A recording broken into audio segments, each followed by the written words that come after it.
As साहित्य अकादमी में आप सभी का हार्दिक स्वागत है और मैं उम्मीद करता हूं कि आप सभी लोग सकुशल और आनंद पूर्वक से होंगे। और इसी सकुशलता और आनंदता के बीच में आइए हम शुरू करते हैं क्वेश्चन नंबर 95। और क्वेश्चन नंबर 95 में हम देखेंगे हिंदी भाषा का प्रारंभ कब से हुआ।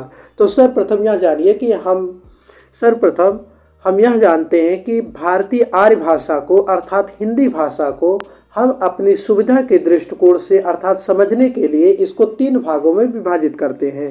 प्रथम भाग में आता है प्राचीन भारतीय आर्य भाषा काल। प्रथम भाग में प्राचीन भारतीय आर्य भाषा काल, प्राचीन भारतीय आर्य भाषा काल। इसका समय था 2000 ईस्वी पूर्व से लेकर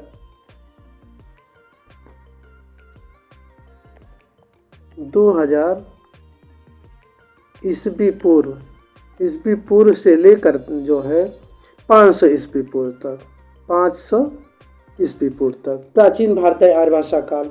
उसके बाद आता है मध्यकालीन आर्य भाषा काल, मध्यकालीन आर्य भाषा काल। इसका समय था 500 ईस्वी पूर्व से लेकर 1000 ईस्वी तक, 500 ईस्वी पूर्व से लेकर 1000 ईस्वी तक।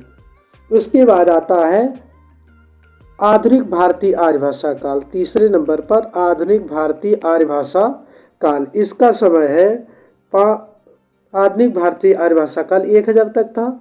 उसके बाद 1000 ईस्वी से लेकर अब तक, 1000 ईस्वी से लेकर अब तक। अब देखिए प्राचीन भारतीय आर्य भाषा काल को 2 भागों में विभाजित किया गया था। नंबर 1 वैदिक संस्कृत, नंबर 2 लौकिक संस्कृत। वैदिक संस्कृत का समय ये 2000 ईस्वी शुरू होता है, तो 2000 ईस्वी से पूर्व से लेकर 800 ईस्वी पूर्व तक। और उसके बाद लौकिक संस्कृत का समय 800 ईस्वी पूर्व से लेकर 500 ईस्वी पूर्व तक। उसके बाद मध्यकालीन भारतीय आर्य भाषा काल को 3 भागों में विभाजित किया गया था, पाली, प्राकृत, अपभ्रंश, जहां से सबसे ज्यादा क्वेश्चन आता है और मोस्ट इम्पॉर्टेंट ये है। पाली का समय क्या था? पाली भाषा का समय, या इसे प्रथम प्राकृत भी कहते हैं, 500 ईस्वी पूर्व से लेकर 1 ईस्वी तक। प्राकृत का समय 1 ईस्वी से लेकर 500 ईस्वी तक। और उसके बाद अपभ्रंश या तृतीय प्राकृत का समय 500 ईस्वी से लेकर 1000 ईस्वी तक। और उसके बाद आधुनिक भारतीय आर्य भाषा काल अर्थात हिंदी भाषा का प्रारंभ कब से हुआ? 1000 ईस्वी से लेकर अब तक है। अर्थात प्रश्नोत्तर नंबर 95 का सही उत्तर क्या हो गया? प्रश्नोत्तर नंबर 95 का सही ऑप्शन क्या हो गया? बी, अर्थात 1000 ईस्वी। उसके बाद देखिए प्रश्नोत्तर नंबर 96, किस समास में दोनों पदों की प्रधानता होती? किस समास में दोनों पदों की प्रधानता होती? सर्वप्रथम देखेंगे कर्मधारय समास की विशेषता क्या है। तो कर्मधारय समास में जो है इसमें विशेषण, विशेष, उपमान, उपमेय आदि वाचक शब्द आते हैं। जैसे अगर हम विशेषण विशेष की बात करते हैं तो अगर हम यहाँ लिख दें कि काला सर्प, काला सर्प, ठीक। अब देखेंगे विशेषण किसे कहते हैं, विशेष किसे कहते हैं।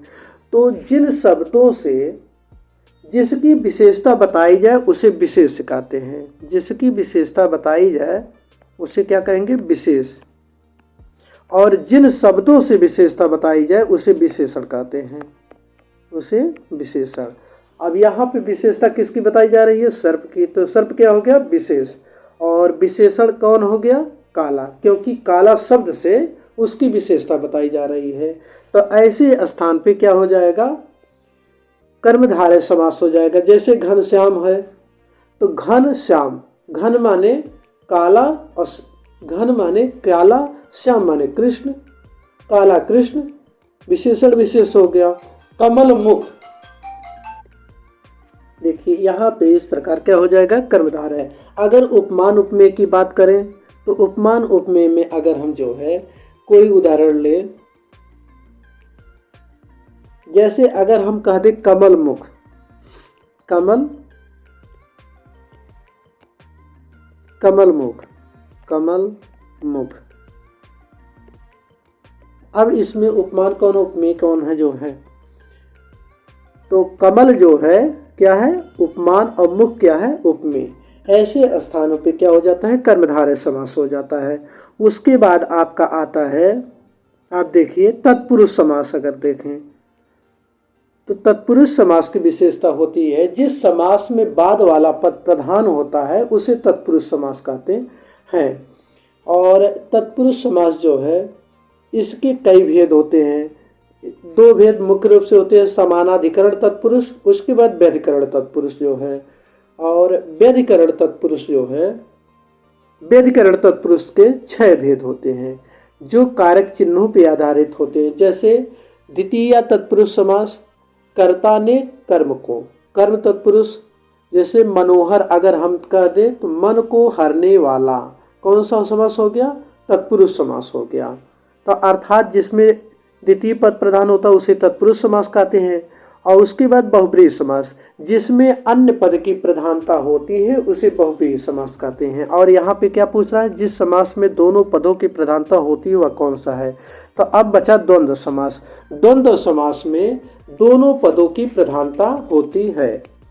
द्वंद्व समास में दोनों पदों की प्रधानता होती है। जैसे कह दे जो है कपड़ा लत्ता, कपड़ा लत्ता कह दे, माँ बाप, भाई बहन, बेटा बेटी, राधा कृष्ण, ये सब क्या हो जाएंगे, द्वंद्व समास के उदाहरण है। जैसे पितरों कह दीजिए तो माता चा पिता चा, यह 2011 टीजीटी में भी आ चुका, कई बार आ चुका। ये जो है पितरों, माता चा पिता चा, और मान अपमान द्वंद्व समास हो जाएगा।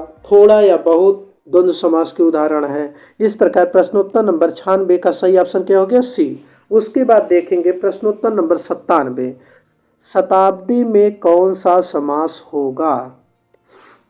इसमें क्या पूछ रहा है, शताब्दी में कौन सा समास होगा। जहां या जो संख्यावाची शब्द होता है उसमें द्विगु समास होता है। शत माने 7, तो शताब्दी में कौन सा समास हो गया, द्विगु समास हो गया। अर्थात प्रश्नोत्तर नंबर 97 का सही ऑप्शन क्या हो गया, बी। उसके बाद देखिए प्रश्नोत्तर नंबर 98, चाय में कुछ पड़ा है वाक्य में कुछ क्या है। यहाँ पूछ रहा है चाय में कुछ पड़ा है तो कुछ क्या है। तो अब देखिए जो है सर्वनाम जो है किसे कहते हैं। सर्वनाम कहते किसे हैं। सर्वनाम से तात्पर्य जो सभी नामों के स्थान पर प्रयुक्त होता है, अर्थात जो संज्ञा के स्थान पर प्रयुक्त होता है उसे सर्वनाम कहते हैं। अगर किशोरी दास वाजपेयी की एक परिभाषा, किसी संज्ञा के स्थान में आया हुआ शब्द सर्वनाम होता है। सर्वनाम के भेद कितने होते हैं, तो सर्वनाम के 6 भेद होते हैं। और इसका क्लू आपके पिछले वीडियो में 2-3 वीडियो पहले बताया गया है। पुनिप्र अनि, वहीं से देखिए, वहाँ से जो है देखिए, पुरुषवाचक सर्वनाम, निजवाचक सर्वनाम, निश्चयवाचक सर्वनाम, अनिश्चयवाचक सर्वनाम, संबंधवाचक सर्वनाम और प्रश्नवाचक सर्वनाम। यह सर्वनाम के 6 भेद हैं जो है। अब जो है इन 6 भेदों में इस सर्वनाम के आपके भेद हो गए। अगर यह पूछा जाए सर्वनामों की संख्या कितनी होती है, तो सर्वनामों की संख्या कितनी होती है, सर्वनाम की संख्या 11, और वह 11 है मैं, तू, आप, यह, वह, जो, सो, कोई, जो, सो, कुछ, कौन, क्या। यह जो है सर्वनामों की संख्या है। और यह जो है, अगर आप सर्वनामों की संख्या, आपको एक बुक बता रहे हैं वासुदेव नंदन प्रसाद की हिंदी व्याकरण, वासुदेव नंदन प्रसाद की हिंदी व्याकरण में वहाँ पे दिया हुआ है। अगर आपको टीजीटी, पीजीटी या डिग्री कॉलेज किसी की भी तैयारी करना है, तो जिस प्रकार से हिंदी साहित्य को पढ़ने के लिए रामचंद्र शुक्ल जी की किताब अनिवार्य है, उसी प्रकार से वासुदेव नंदन भी जो है मोस्ट इम्पॉर्टेंट है, उसको जरूर एक बार आप लोग पढ़िए। सर्वनामों की संख्या कितनी है, 11। मैं, तू, आप, यह, वह, जो, सो, कोई, कुछ, कौन, क्या, ये सर्वनामों की संख्या होती है। सर्वनाम के भेद 6 होते हैं। अब जो है यहाँ पे बताया गया आप लोगों को सर्वनामों के भेद में एक भेद बताया गया, अनिश्चयवाचक सर्वनाम। तो कुछ क्या है, इसमें कुछ निर्धारित हो रहा है कितना है कितना नहीं है, तो अनिश्चित हो रहा है। तो कुछ जो है अनिश्चयवाचक सर्वनाम है, अर्थात प्रश्नोत्तर नंबर 98 का सही ऑप्शन क्या हो गया? डी। उसके बाद देखिए प्रश्नोत्तर नंबर 99, इसमें पूछ रहा है बदायूं से विशेषण बनाइए। बदायूं से विशेषण बताएंगे जब हम, तो यह हो जाएगा बदायूनी। क्या हो जाएगा? बदायूनी। अर्थात प्रश्नोत्तर नंबर 99 का सही ऑप्शन क्या हो गया? ए। उसके बाद देखिए प्रश्नोत्तर नंबर 100, ऋषि का स्त्रीलिंग क्या होगा? तो आप लोग इसमें से बताइए ऋषि का स्त्रीलिंग क्या होगा? तो ऋषि का स्त्रीलिंग क्या हो जाएगा? ऋषिका। क्या हो जाएगा? ऋषिका। अर्थात प्रश्नोत्तर नंबर 100 का सही ऑप्शन क्या हो गया? सी। उसके बाद देखिए प्रश्नोत्तर नंबर 100, महाश्वेता किसका पर्यायवाची है? तो महाश्वेता वागीश महाश्वेता ये सरस्वती के पर्यायवाची शब्द है। किसके? सरस्वती के पर्यायवाची शब्द हैं। अर्थात प्रश्नोत्तर नंबर 101 का सही ऑप्शन बी हो गया। उसके बाद देखिए 102, यमराज का पर्यायवाची शब्द है। निम्न में यमराज का पर्यायवाची क्या है? इसमें पूछ रहे यमराज का पर्यायवाची शब्द है विधि, कालचक्र, विधाता। तो यमराज का पर्यायवाची क्या हो जाएगा? कृतांत। अर्थात प्रश्नोत्तर नंबर 102 का सही ऑप्शन ए हो गया। उसके बाद 103 देखिए, प्राची का सही विलोम क्या होगा? तो प्राची का सही विलोम प्रतीचि हो जाएगा। क्या हो जाएगा? प्रतीचि। अर्थात प्रश्नोत्तर नंबर 103 का सही ऑप्शन बी। उसके बाद 104 देख, प्रश्नोत्तर नंबर 104, जिसे करना कठिन हो वाक्यांश के लिए एक शब्द होगा। तो इसमें क्या हो जाएगा? जिसे करना कठिन हो। प्रश्नोत्तर नंबर 104, इसका सही उत्तर क्या हो जाएगा? दुष्कर, दुधन कर। अर्थात जिसे करना कठिन हो उसे क्या कहेंगे? दुष्कर। उसके बाद देखिए 105, एक हाथ से ताली नहीं बजती का क्या अर्थ होगा? प्रश्नोत्तर नंबर 105, अर्थात झगड़ा दोनों ओर से होता है। जब ताली बजाएंगे तो अच्छा लगेगा तो चोट लगेगी, जब चोट लगेगी तो झगड़ा ही तो होगा। अर्थात 105 का सही ऑप्शन क्या हो गया? ए। उसके बाद देखिए प्रश्नोत्तर नंबर 106, प्रश्नोत्तर नंबर 106, खुशामद करना का प्रयोग किस मुहावरे का अर्थ है? खुशामद करना किस मुहावरे का अर्थ है? अब प्रश्नोत्तर नंबर 106 में आप बताएंगे किस मुहावरे का अर्थ है। अर्थात ठाकुर सुहाती कहना या ठाकुर सुहाती करना।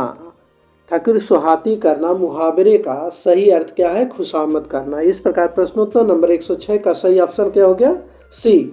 अब प्रश्नोत्तर नंबर 107 देखिए, कर्पूर मंजरी के रचयिता का नाम बताइए। तो निम्न में से कर्पूर मंजरी के रचयिता कौन है? आप लोग बताएंगे। राजशेखर है, भारव है, बाणभट्ट है, दंडी है। तो अब देखिए कर्पूर मंजरी के रचयिता कौन है? तो कर्पूर मंजरी के रचयिता राजशेखर जी हैं। और कर्पूर मंजरी में कितने अंक हैं? 4 अंक हैं। कर्पूर मंजरी में कितने अंक हैं? 4 अंक हैं। और इसके रचयिता राजशेखर हैं। राजशेखर का एक उपनाम था जो है प्रतिहारेंदु राज। क्या नाम था? प्रतिहारेंदु राज। और इन्होंने कुल 4 नाटकों की रचना की, बाल रामायण, बाल भारत, बिजसाल भंजिका, कर्पूर मंजरी। जिसमें से बाल रामायण में 10 अंक, बाल भारत में 2 अंक, जो इनका अपूर्ण रचना है। बाल भारत अपूर्ण रचना है। बिजसाल भंजिका में 4 अंक और कर्पूर मंजरी में भी 4 अंक थे जो है। इसमें कर्पूर मंजरी में राजशेखर ने बताया क्या है? राजशेखर ने इसमें जो है अपने आप को, कर्पूर मंजरी में अपने आप को वाल्मीकि भर्तृश्रेष्ठ भवभूत का अवतार बताया है। तो और कर्पूर मंजरी एक षट्टक है। क्या है? नाटक का एक भेद होता है षट्टक। तो कर्पूर मंजरी एक षट्टक है और यह प्राकृत भाषा में लिखा गया है। राजशेखर ने इसी में अपने आप को भड़ित गुण, राजशेखर ने स्वयं की प्रशंसा भड़ित गुण के शब्दों से की है। अर्थात सुंदर वर्णन गुण। भड़ित गुण का अर्थ क्या होता है? सुंदर वर्णन गुण। इस प्रकार प्रश्नोत्तर नंबर 107 का सही ऑप्शन क्या हो गया? ए। उसके बाद देखिए प्रश्नोत्तर नंबर 108 में देखिए, निम्न सूचियों को सुमेलित कर सही कोड का चयन कीजिए। अब इसमें पूछ रहा है कालिदास की रचना कौन है? तो कालिदास की रचना का नाम क्या है? अब देखेंगे मालविकाग्निमित्रम कालिदास की रचना है। कौन है? मालविकाग्निमित्रम। और मालविकाग्निमित्रम जो है, मालविकाग्निमित्रम, इस कितने अंक है? इसमें 5 अंक हैं। मालविकाग्निमित्रम में 5 अंक हैं।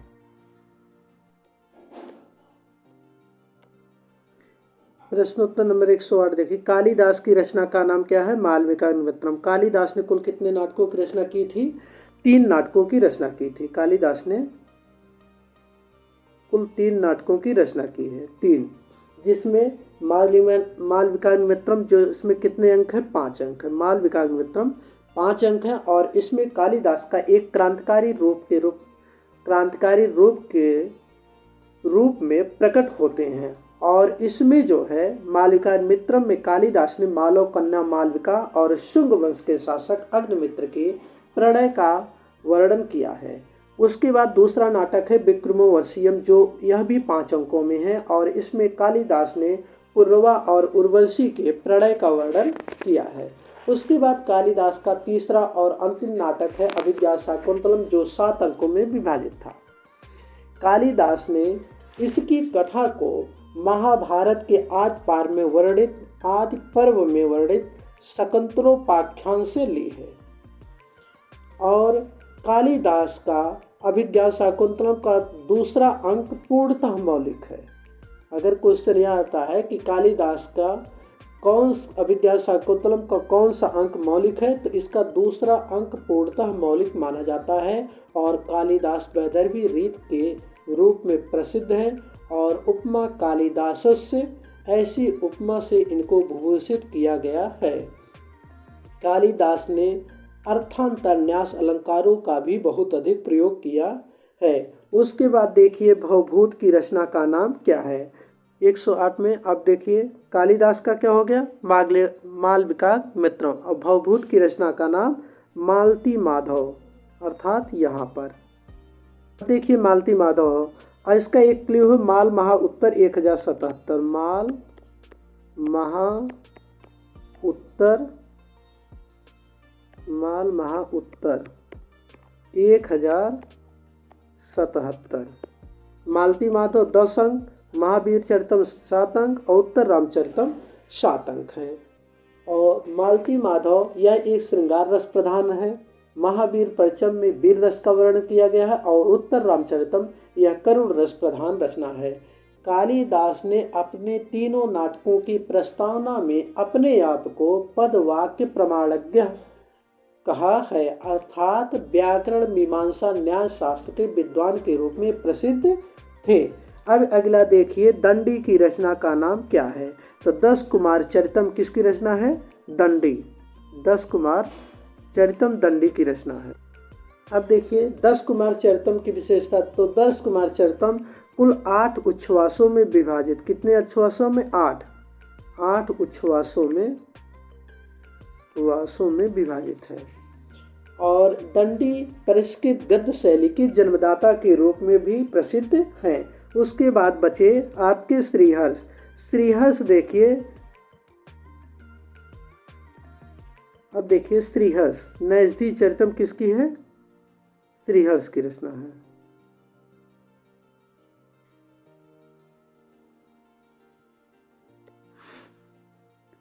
अब श्रीहर्ष नैषधि चरितम श्रीहर्ष का हो जाएगा।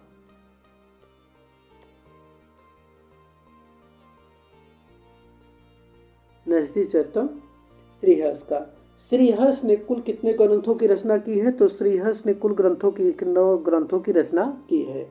स्थैर्य विचार प्रकरण, श्री विजय प्रशस्ति, खंडन खड्ड खाद्य, गौड़ो वीर कुल प्रशस्ति, अर्णव वर्णन, छिंद प्रशस्ति, शिव शक्ति सिद्धि, नव सांख्य चरित और नैषधि चरितम, जिसमें से नैषधि चरितम में कुल 22 सर्ग है। नैषधि चरितम में कुल कितने सर्ग हैं?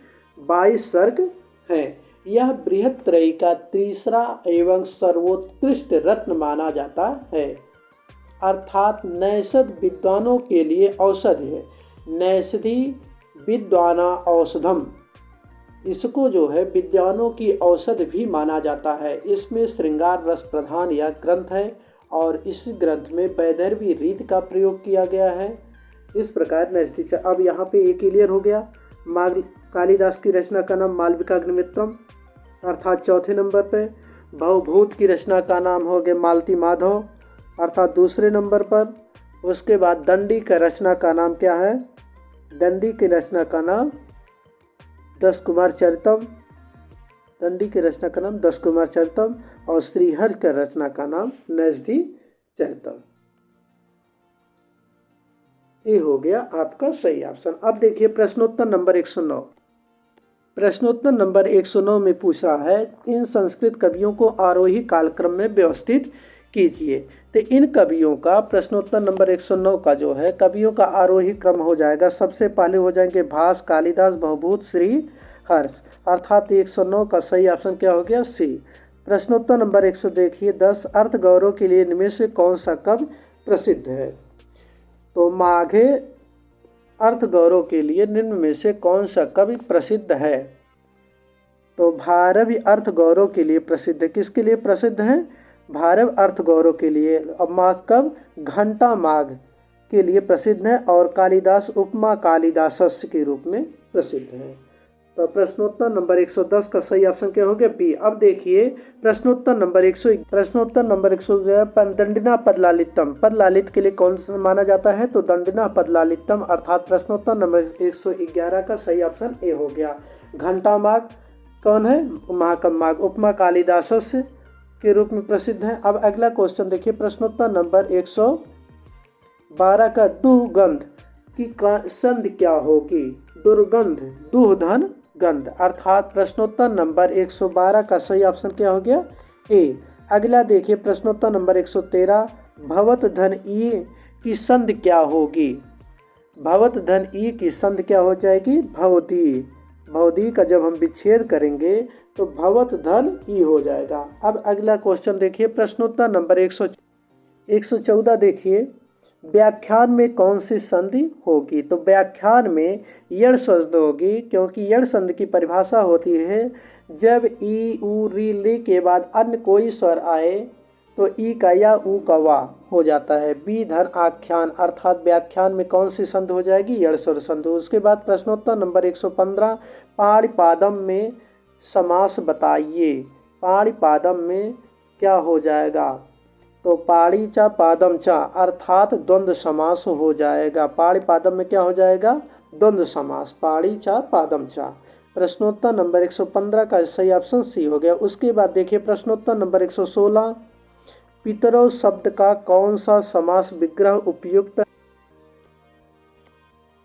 देखिए पितरौ शब्द का कौन सा समास विग्रह उपयुक्त है अर्थात सही है और यह 2011 टीजीटी में पूछा जा चुका है और 2011 टीजीटी में ही नहीं कई बार यह आ चुका है प्रश्न जो है, इसलिए मोस्ट इम्पॉर्टेंट प्रश्न है। और इसका समास विग्रह हो जाएगा माता चा पिता चा। माता चा पिता चा अर्थात प्रश्नोत्तर नंबर 116 का सही ऑप्शन क्या हो गया? डी। अब देखिए प्रश्नोत्तर नंबर 117। प्रश्नोत्तर नंबर 117 अभ्यागत शब्द में कौन सा समास होगा? अभिधन आगत। अभिधन आगत तो अभि उपसर्ग होगा। क्या होगा?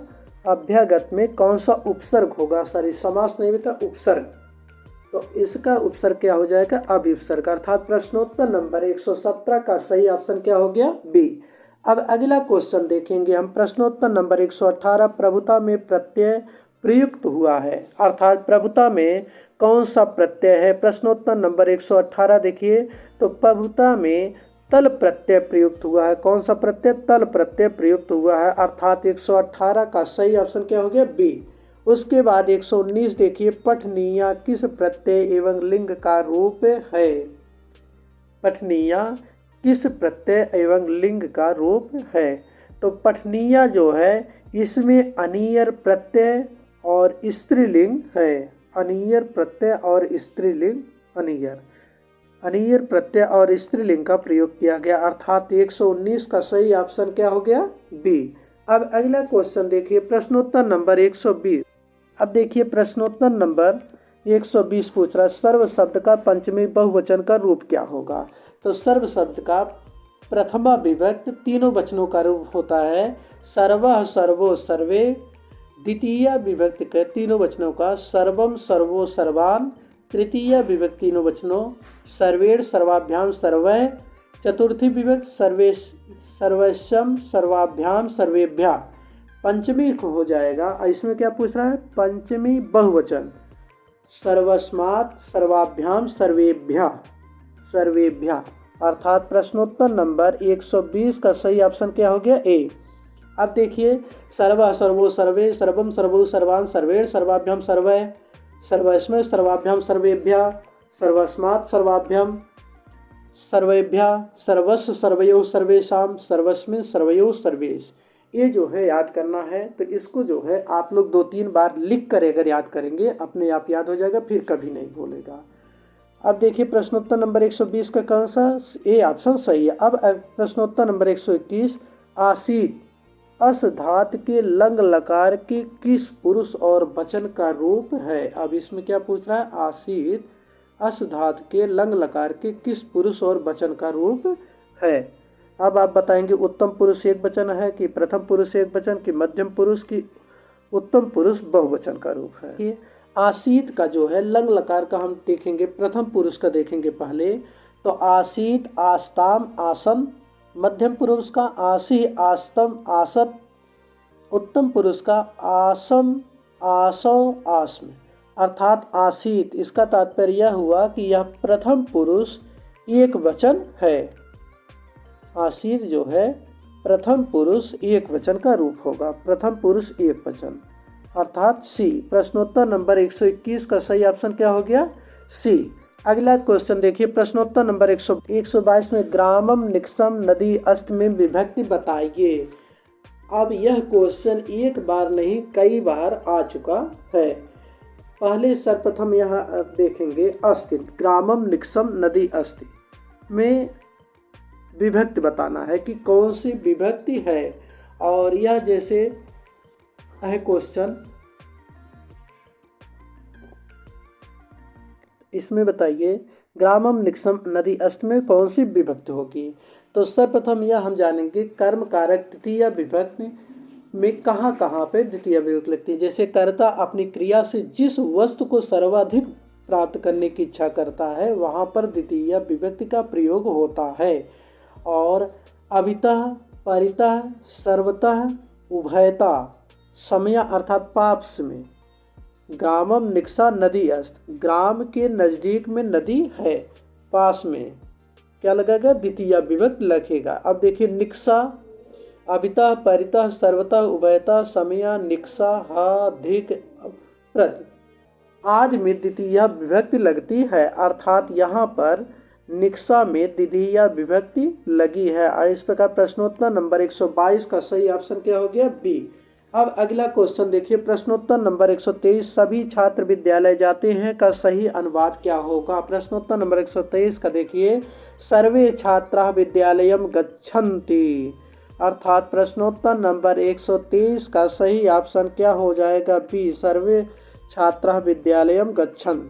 अब देखिए प्रश्नोत्तर नंबर 124 में देखिए नमः स्वस्ति स्वाहा का प्रयोग में कौन सी विभक्ति होती है। तो नमः स्वस्ति स्वाहा स्वधा अलम वसत में चतुर्थी विभक्ति होती है, अर्थात प्रश्नोत्तर नंबर 124 का सही ऑप्शन क्या हो गया, ए। अब देखिए प्रश्नोत्तर नंबर 125 गुरु जी को नमस्कार, तो नमः तस्मै गुरु श्री गुरुवे नमः में कौन सा हो जाएगा, नमः स्वस्ति स्वाहा में चतुर्थी विभक्ति होगी, तो गुरु जी का गुरुवे नमः क्या हो जाएगा, गुरु जी को नमस्कार गुरुवे नमः, अर्थात प्रश्नोत्तर नंबर 125 का सही ऑप्शन क्या हो गया, बी। आप सभी को पूरा वीडियो देखने के लिए बहुत बहुत धन्यवाद जो है। और इसकी जो है कौन सी विभक्ति किस विभक्ति में कौन सा वचन का प्रयोग होता है, और इसको जो है अगले वीडियो में जो है विभक्ति जब पढ़ाएंगे तो उसमें पूरा जो है बताया जाएगा।